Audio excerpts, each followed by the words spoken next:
Hi everyone, my name is Tam. Welcome to our live stream today.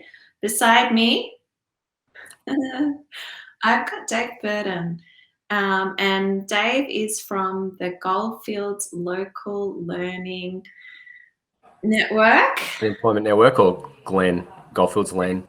I do seem to always have to look up that name. It's very long, but it's a very important organisation in our community. And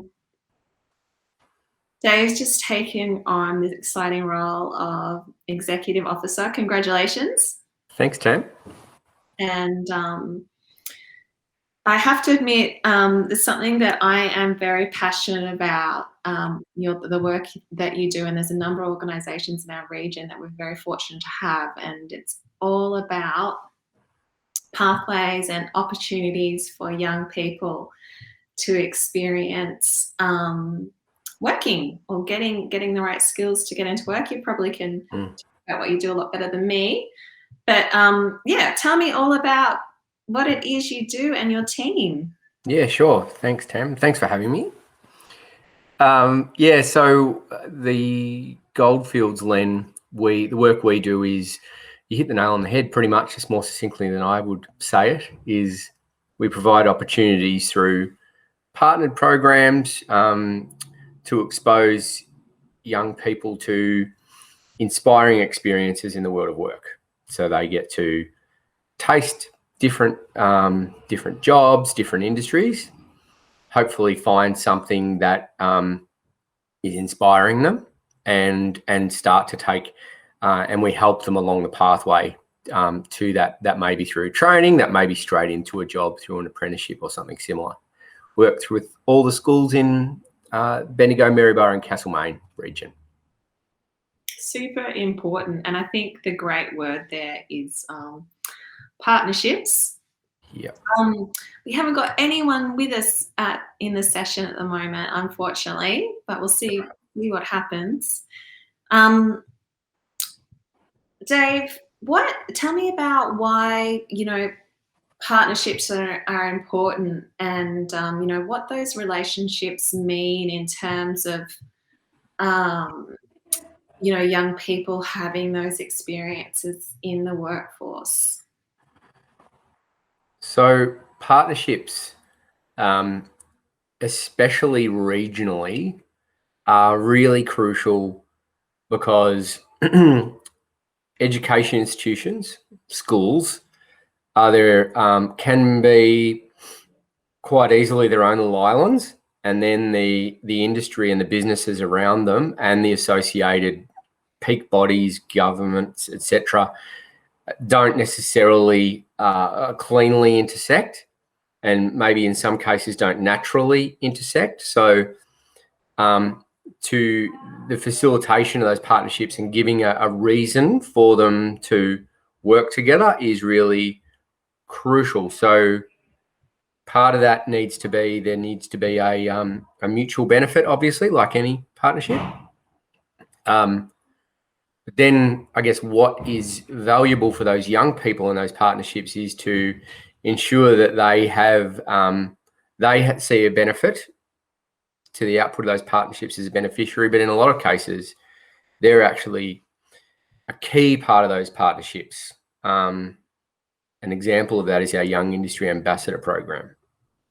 So they're a bunch of young people that will be working in local industry, sometimes the wider industry that connects into Bendigo outside of Bendigo, mostly in Bendigo, Castlemaine and Maryborough.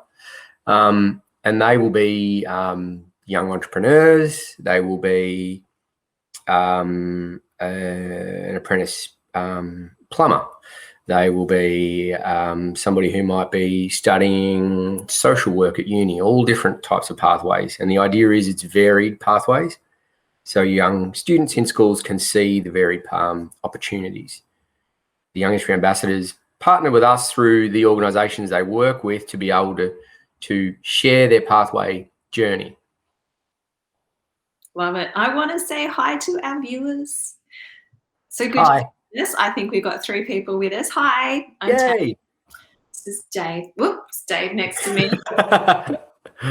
Everything's a bit reversed. If you've got any questions or ideas, if you're passionate about, engaging with young people, that's what we're talking about today. So that's Dave's primary audience of getting young people into, work experiences or considering opportunities that are available to them in this region. Super important.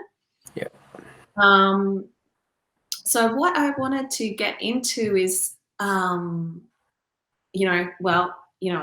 talk was all advertised about TikTok, but that sort of stepping forward and moving into the space where young people are and connecting with them. I'd like to know why you decided to go with TikTok, and I think also the other question a lot of people would have in their minds is, how the hell are you going to do that? I'm asking myself the same question. Like doing some rap dancing for us. I want to see it. Yeah, no, not me. Very bad. It won't be me on TikTok, that's for sure.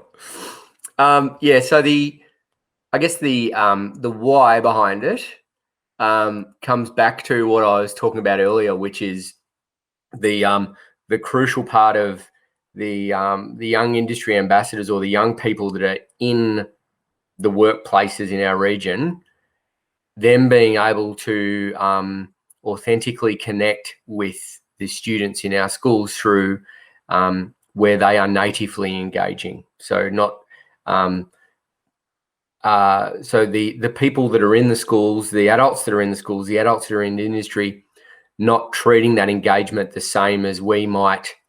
I'm on Facebook, I'm on Instagram, I'm not on TikTok myself personally, but I shouldn't be thinking about, obviously, in that connection, what is me connecting with another person who's my age or in my demographic. It's not about that.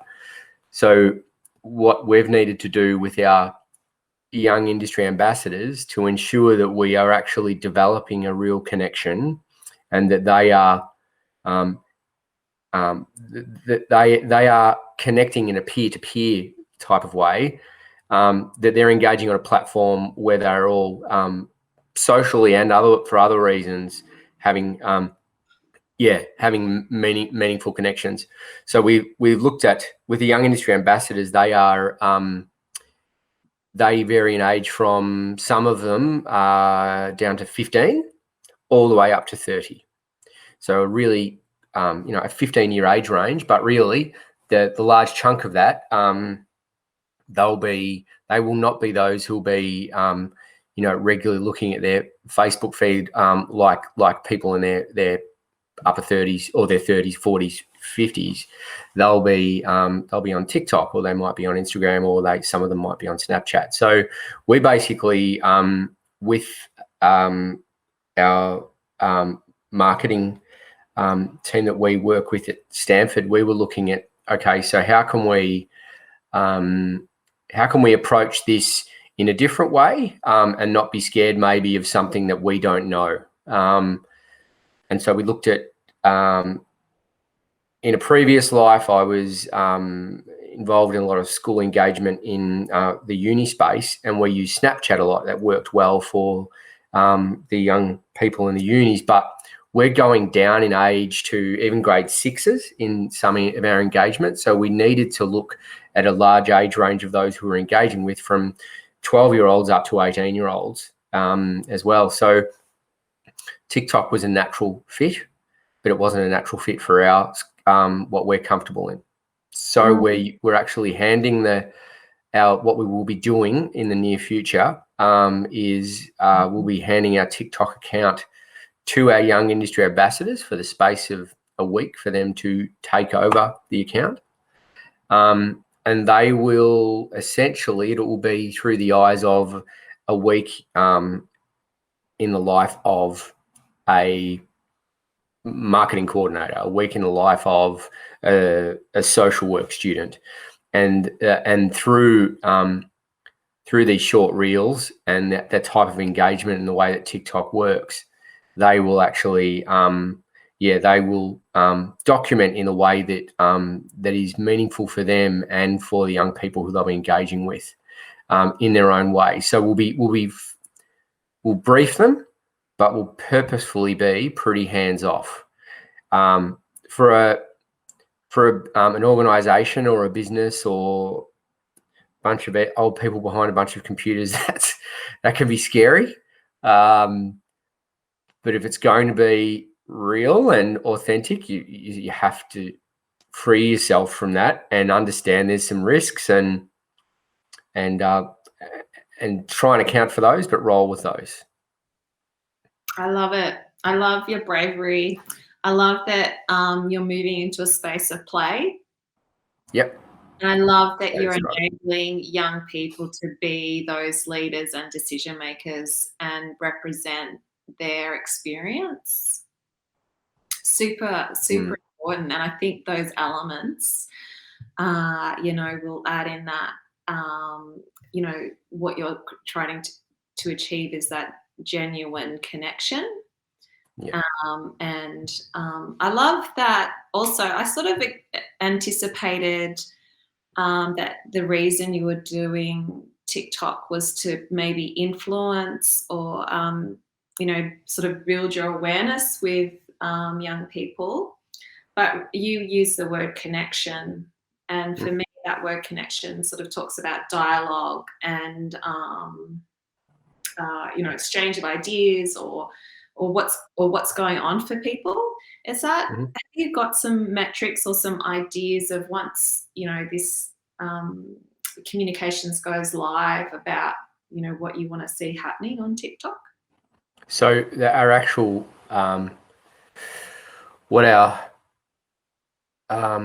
monitoring and our KPIs for it and what we're going to call success, we're still, to be frank, working out. We're being pretty open at the start. We're hitting go and seeing, to be totally frank. We're working quite differently with TikTok, how we're going to with the rest of our social and other digital platforms.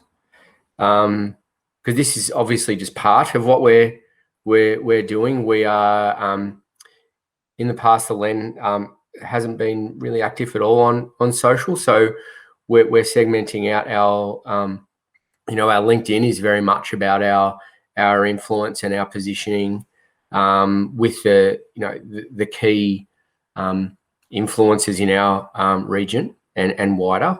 And then Facebook is about connection with largely the schools and the parents and others who might be in that sort of space. But then with TikTok, it is about that actual connection. It is about wider engagement and influence, you're right, because just putting ourselves there and putting the Young Industry Ambassador program, which is connected to us, but is important that it's seen as something that is real, young, connected, and not necessarily just Goldfields LEN presents Young Industry Ambassadors, where it's symbiotic, but it's important that it is seen as its own entity. And so having that engagement and influence, yes, but the connection's a crucial part to that. To actually monitor that right now, we'll be using some pretty high level metrics, to be honest. We will, at first, we'll just be seeing what level of engagement there was, and if it was at a surface level or if it was actually start to, open up meaningful conversations or engagements further. But to be honest, at first, it's really a suck it and see, if you will. Definitely we'll call it a pilot. But the intent for us is that we stay there, but the pilot of actually understanding what type of engagements, trialing some different things. But that week or day in the life of is definitely at first. For probably the remainder of this year. I love it. So I'm not on TikTok. Same here. Get on it so I can follow you. I really love, this decision that you've made. And I reckon your learnings, I hope, will also help other organisations who have got this diversity of audience and relationships to build, that it can be quite complex. Can learn from you and be inspired by you as well. And well done on backing young people in our region and getting them in the place of being, you know, telling their story and their experiences. Thank you. No, thank you. I will just say I'm not actually plugging right now our TikTok accounts because it doesn't exist yet and it'll be rolling out in the coming month.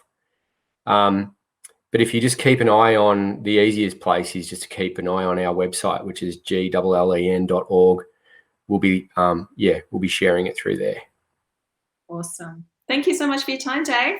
Thanks, Tam. Thanks for having me. Bye.